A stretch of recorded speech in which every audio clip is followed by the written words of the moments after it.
Hi, hello and welcome back. This is a new video, and in this video I'll be sharing with you my most favorite mnemonics that I have been using from last 4 years in my MBBS journey. Now there are lots of places where you have to remember lots of causes or the clinical features, or two of the diseases might be very similar to each other and you have to differentiate it. For all such things we use a lot of mnemonics, and today I am here to share with you all my favorite mnemonics that I've been using all these years.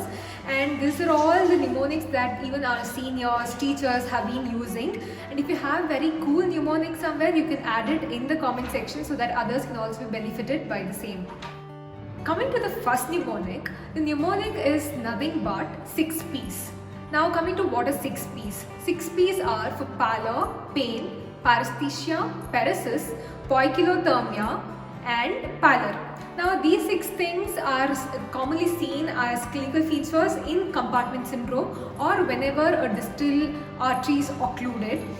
This is one of the very handy mnemonic that we'll be using in various years of MBBS. Coming to the second mnemonic. Now coming to the things which are secreted from the adrenal cortex, a lot of people get confused. Okay, so they use this mnemonic called GFR to remember the different layers from outside to inside. They are glomerulosa, fasciculata and reticularis, GFR. Now along with this, a lot of students get confused with the hormones secreted by this. So you can remember it with sex, salt, sugar and sex. Now what is salt, what is sugar, what is sex? The hormone which is secreted from the outermost layer is nothing but which corresponds to salt. So it is nothing but mineralocorticoid. The next layer is sugar, that is glucocorticoid, and the innermost layer is something to do with sex hormones, that is androgen. This is one of the very handy mnemonic. Coming to the third mnemonic, this is my favorite mnemonic from first year anatomy. It is to remember the carpal bones. It is nothing but she looks too pretty, try to catch her. You have to start from here. Scaphoid, lunate, triquetral, pisiform. She looks too pretty, try to catch her. Trapezium, trapezoid, capitate and hamate. Coming to the next mnemonic, it is cherry trees never grow tall in sand. These are the causes for cherry red spot and macula. Cherry stands for central retinal artery occlusion. T in tree stands for trauma. N is for Niemann-Pick's disease. Grow, G, it's for Gaucher's disease. Again, T is for Tay-Sachs disease.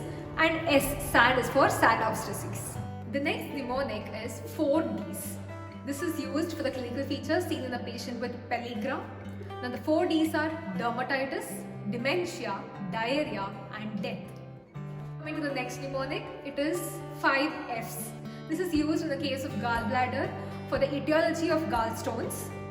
First F is for fat, second is for female, third 40, fourth is for having family history and who is fair.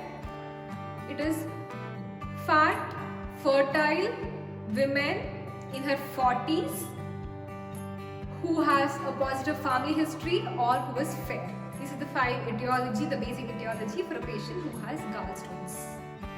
Next mnemonic is SITS, S-I-T-S. This is for the muscles which are there in the rotator cuff.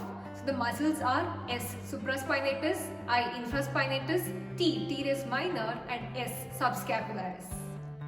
The next mnemonic is SIS at BPO. This is used to remember all the paired sinuses in the brain. S stands for superior sagittal, I for inferior sagittal and one more S is for straight. In it we take only A. A is for anterior intercavernous sinuses.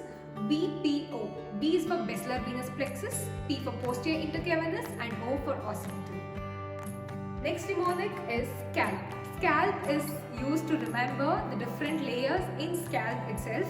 S stands for skin, C for connective tissue, A for aponeurosis, that is nothing but Galeria aponeurotica. A is for loose areolar tissue in the scalp and P is for pericranium. The next mnemonic is FAST. FAST is used to assess a patient with stroke. F stands for facial asymmetry, A stands for arm asymmetry, S for slurred speech and T for timings, which is one of the important prognostic sign that is used to diagnose and to treat a patient with stroke. It tells us how much recovery a patient shows within how much time, if he comes within what amount of time. The faster, the better. The next mnemonic is one of the personal favorites of mine and a lot of students. It is high maple. This mnemonic is used to remember the different components of Horner syndrome, which is due to involvement of sympathetic chain, the damage. High, H stands for heterochromia iridis. Maple.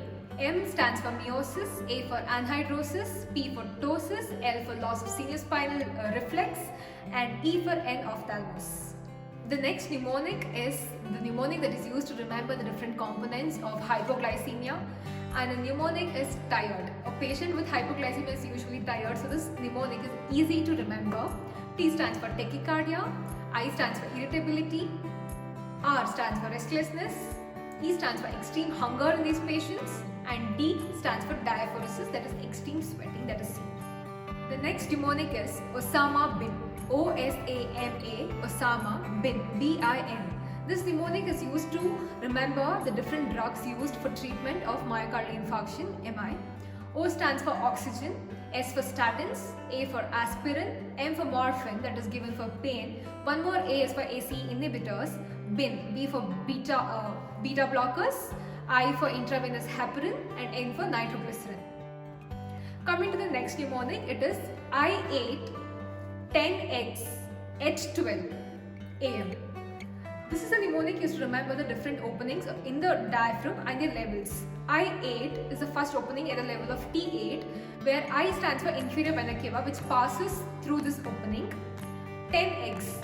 The second opening is at the level of C10. T10, and esophagus is what passes through this region, and the other structure that passes is vagus. It's eggs, right? So it is esophagus, and for G, it is vagus. At 12. 12 is where the last opening is present. It is at the level of T12. And I said AM because aorta and azygous veins are the contents that pass through this opening. The next mnemonic is lady between two majors. This is one of the very simple mnemonic that you'll be using in anatomy. Lady between two majors. The two majors are pectoralis major and teres major, and the lady is latissimus dorsi. The next mnemonic is SIGE-CAPS.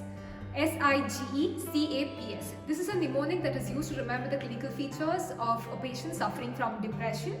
S stands for lack of sleep, I stands for lack of interest, G for guilt, E for decreased energy, that is anhedonia, C for decreased concentration, A for decreased appetite, P for psychomotor symptoms, and the last S is for suicidal thoughts that a person with depression has. The next mnemonic is MET will ply.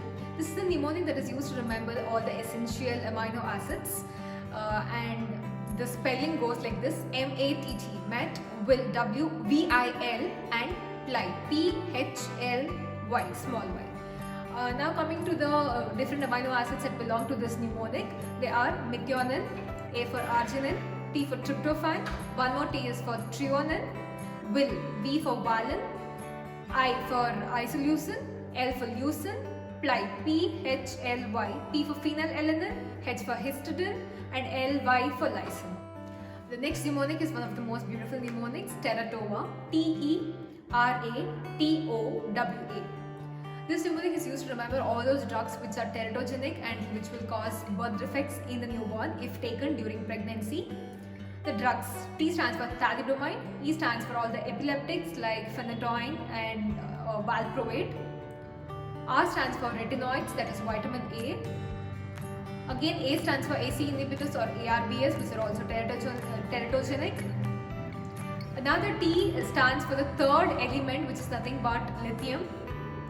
O stands for OCPs, W stands for warfarin, and A, the last A, stands for alcohol. The next mnemonic is SO4 LR6. This is one of the very simplest mnemonic that everybody uses to remember the nerve supply of different muscles around the eyes or vital muscles. So SO4, that is for superior oblique, which is supplied by the fourth nerve, that is trochlear, and LR6, the lateral rectus, which is supplied by abducens nerves. Except these two, all the other muscles are supplied by the third cranial nerve, which is nothing but oculomotor nerve. The last mnemonic for today is nothing but Christmas. CHRISTMAS. This mnemonic is used to remember the clinical features seen in a patient with Crohn's. So a lot of students have confusion between the clinical features of Crohn's and ulcerative colitis. So I think this is a very handy mnemonic. Now coming to C, it stands for cobblestoning, that is seen in patients with Crohn's. H is for high temperature. R is for reduced appetite.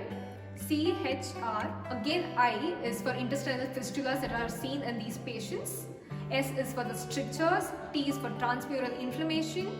M is for malabsorption. A is for abdominal pain, and the last S is for skip lesions that are seen. I hope this video was super helpful for a lot of students. All these mnemonics has helped me like anything over all these years. Now there is a simple exercise that I want to give to all the people who are watching this video. I'll be giving you 5 more mnemonics and I'll be telling you where it is used. Just try to guess what these mnemonics stand for and put it in the comment section. And if you have any other mnemonics of your own that has helped you over the years, please feel free to put them in the comment section so that I can highlight them and it will be useful for a lot of students, including me. So the 5 mnemonics are: mnemonic called a wet bed, a W-E-T, wet, and bed, B-E-D, for the functions of kidney. That is the first one. Second one is valproate for the adverse effects of the drug valproate, V-A-L-P-R-O-A-T-E. Third one is dumbbell, D-U-M-B-B-E-L-L, for the adverse effects of anticholinergic drugs. For the adverse effects of cholinergic drugs. Next one is mud piles, MUDPILES, for the cause of acidosis, metabolic acidosis seen in patients. And the last and the most easiest mnemonic that everyone should know is ABCDE, which is used for emergency management of any patient that shows in the emergency department. I had super fun in making this video because it just reminded me of all the mnemonics that I've been following all these years. I hope this video helped you in some form or the other. If it helped you, please share it with your friends who can also be benefited from the video. I'll see you again with one more video of educational importance. Until then, bye bye.